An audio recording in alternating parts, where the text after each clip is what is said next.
여러분 안녕하십니까? 이번 주에 사기 여호수아서를 저희들이 공부했습니다. 오늘은 그 마지막 시간을 갖도록 하겠습니다. 13과 제목은 오늘 선택하라입니다. 교과의 핵심 및 요약을 살펴보도록 하겠습니다. 먼저 기억절입니다. 여호수아 24장 15절의 말씀입니다. 너희가 섬길 자를 오늘 택하라. 오직 나와 내 집은 여호와를 섬기겠노라 하니. 여호수아의 마지막 장은 언약갱신 의식을 소개하고 있습니다. 여호수아에게는 후계자가 없었습니다. 여호수아는 그의 마지막 고별 설교에서 이스라엘 백성들에게 그들이 섬길 자를 선택하라고 촉구하며 하나님을 섬기고자 한다면 이방 신상을 단호하게 버리라고 권고합니다. 여호수아의 권고에 이스라엘은 3번씩 하나님을 섬길 것이라고 답변했습니다. 여호와 하나님이 그들의 왕 되심을 항상 기억하며 그분께 충성하는 것, 그것이 곧 축복의 길이라는 것을 이번 교과에서 저희들이 공부해 보도록 하겠습니다. 일요일 너희가 거기 있었다. 24장 1절의 말씀입니다. 여호수아가 이스라엘 모든 지파를 세겜에 모으고 이스라엘 장로들과 그들의 수령들과 재판장들과 관리들을 부르며 그들이 하나님 앞에 나와 선지라. 여호수아가 지도자들을 모은 곳은 세겜이었습니다. 그곳은 아브라함이 가나안에 도착했을 때 첫 제단을 쌓았던 곳이며 하나님이 그에게 나타나 가나안을 그의 후손들에게 주시겠다고 약속한 그러한 곳이었습니다. 세겜에서 그분이 아브라함에게 주신 언약은 온전히 성취가 되었습니다. 바로 그 장소에서 여호수아는 하나님과 백성들의 언약을 새롭게 갱신하고자 했던 것이죠. 예전에 야곱은 베델로 올라가기 전에 가족들에게 이방 신상들을 제거하라고 권고했고 그것들을 모아서 이곳 세겜에 묻었었습니다. 이제 하나님과의 언약을 새롭게 하고자 여호수아는 세겜에서 너희 중에 있는 이방 신들을 치워버리라고 권고합니다.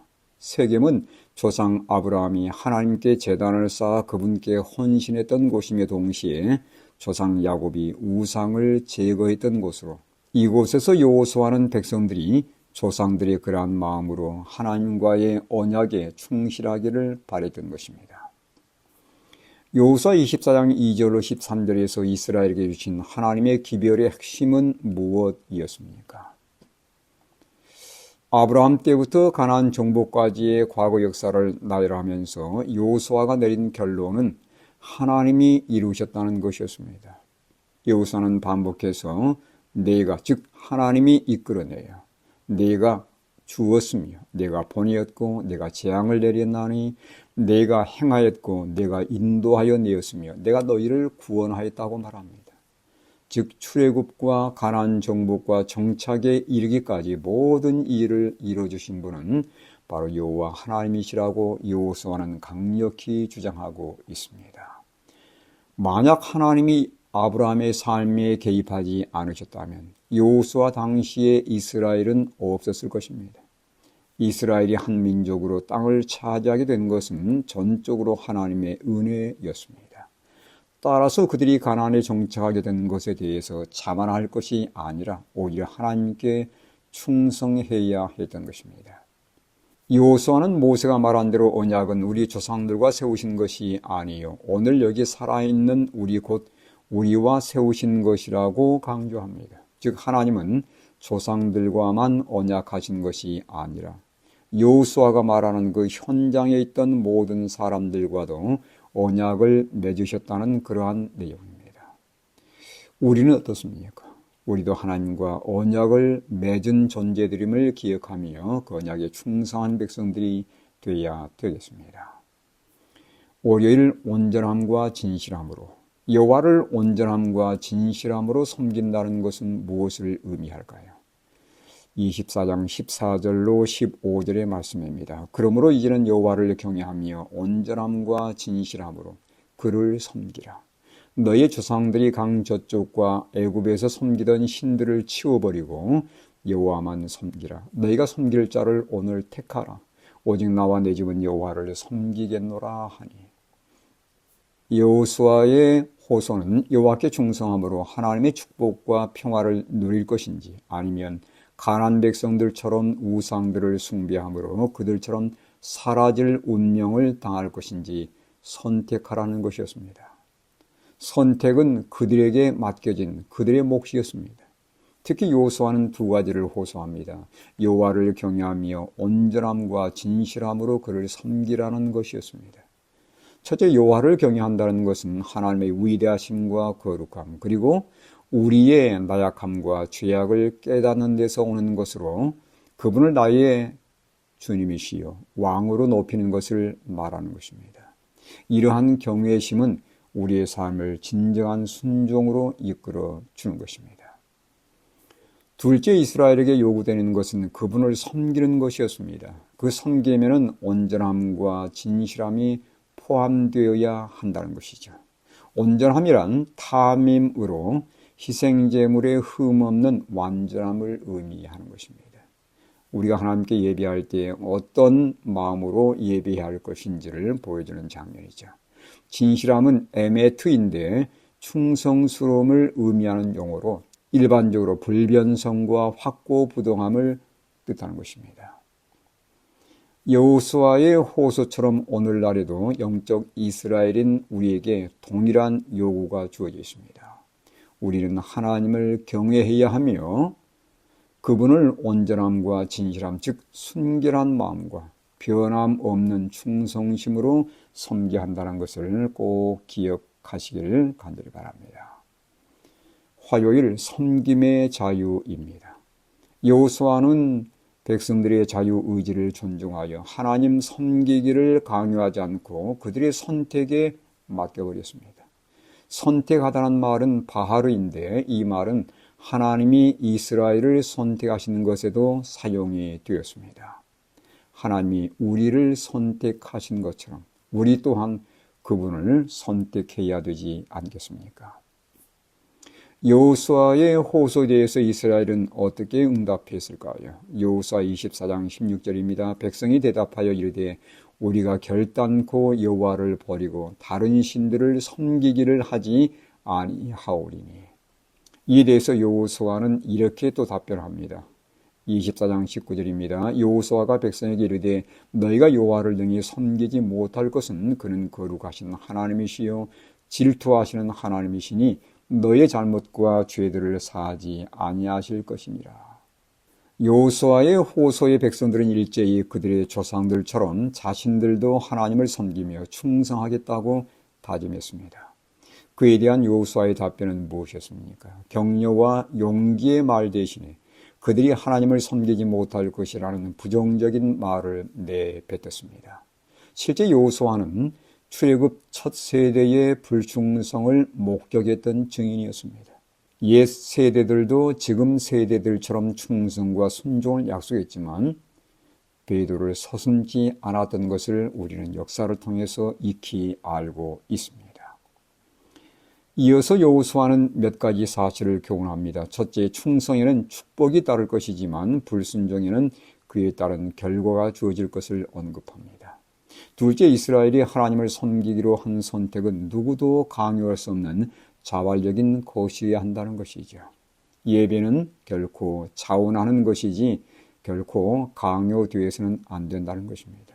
셋째, 사람이 자신의 힘만으로 하나님을 섬길 수 없음을 깨달아야 한다는 것입니다. 그렇습니다. 하나님을 의지하지 않고 그분의 도우심을 요청하지 않는다면 우리의 어떤 바람이나 어떤 노력도 물거품이 될 수밖에 없다는 것을 다시 한번 깨닫게 됩니다. 수요일 우상 숭배의 위험. 여호수아가 이스라엘 백성들에게 우상을 버리라고 거듭 호소한 이유는 무엇입니까? 24장 23절입니다. 여호수아가 이르되 그러면 이제 너희 중에 있는 이방 신들을 치워버리고 너희의 마음을 이스라엘의 하나님 여호와께로 향하라 하니. 요단을 건너기 직전 모압 평지에서 많은 백성들이 우상 숭배에 빠져 가나안을 밟지 못했던 사건을 그들은 잘 알고 있었습니다. 이 사건 후에 살아남은 출애굽 2세대들에게 모세는 신명기의 말씀을 통해 율법의 중요성을 강조하면서 우상 숭배를 멀리할 것을 다시 교훈했습니다. 지금 여호수아가 경계하는 것은 애굽이나 강 건너편 신들이 아닌 너희 중에 있는 이방 신들이었습니다. 너희 마음을 여호와께로 향하라는 말씀에서 향하다는 말은 나타인데 뻗다, 기울이다, 굽히다라는 뜻입니다. 즉 몸을 굽혀서 우리의 기도에 귀를 기울이시는 하나님을 묘사하는 그런 말로 쓰여지고 있습니다.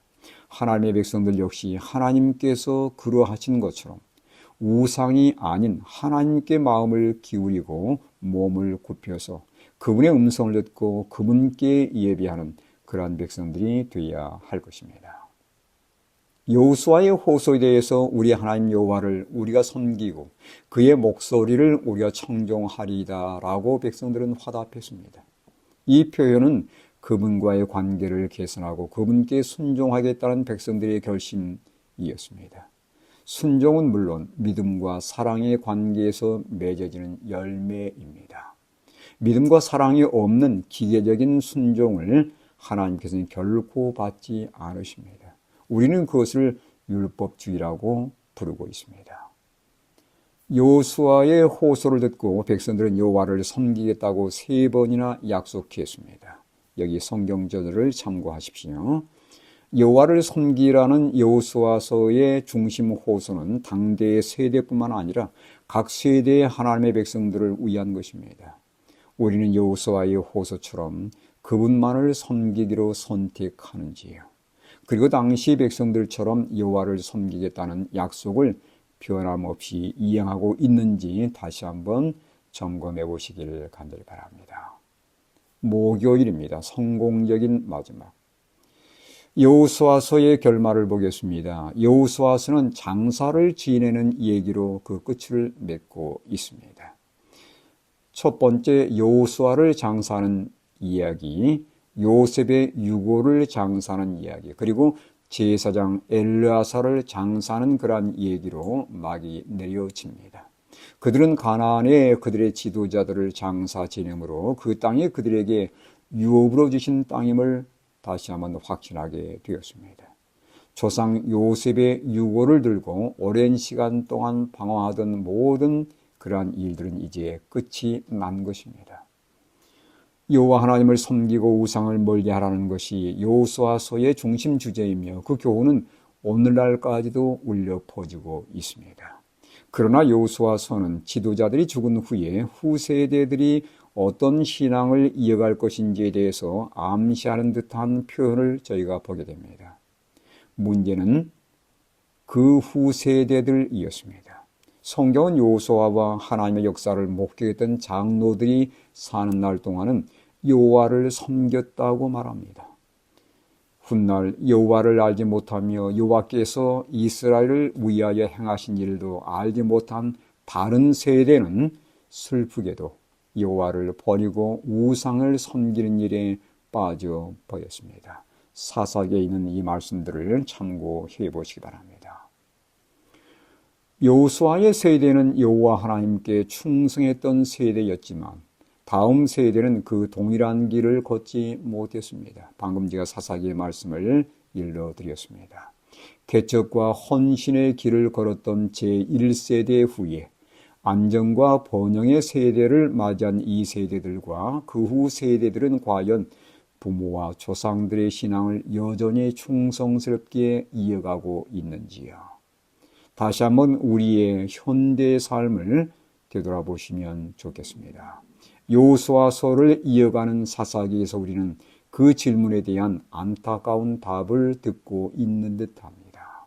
이제 여호수아서는 그 막을 내리게 되었습니다.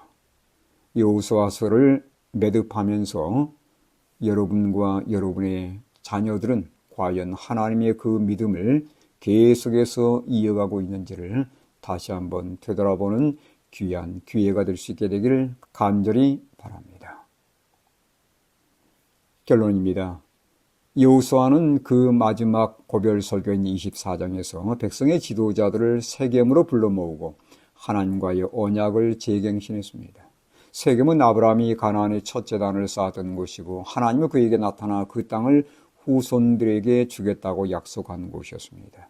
하나님은 결국 그 약속을 지키셨습니다. 여호수아는 이제는 이스라엘이 그분을 섬기기로 약속한 것을 지켜야 할 차례임을 강조하면서 그분을 섬기되 온전함과 진실함으로 섬기라고 권면하고 있습니다. 이스라엘 백성들은 3번이나 하나님을 섬길 것을 약속했습니다. 그러나 여호수아의 결말은 여호수아와 당시 하나님의 능력을 맛보았던 장로들이 살아있는 동안에는 그들이 여호와를 섬겼다고 말합니다. 그것은 안정기에 들어선 후 세대들이 우상을 섬기며 하나님을 버릴 것에 대한 암시이기도 합니다. 개척과 헌신의 세대 후에 번영과 안정을 누리고 있는 우리의 후 세대는 하나님을 지금도 열심히 충성스럽게 섬기고 있는지요? 이러한 질문을 다시 한번 내 삶에 적용하면서 4기 동안 함께 해주셨던 여러분 모두에게 다시 한번 감사드리며 다음 기회에 또 여러분을 찾아뵙도록 하겠습니다. 함께 하신 여러분 모두 다시 한번 깊은 감사를 드립니다.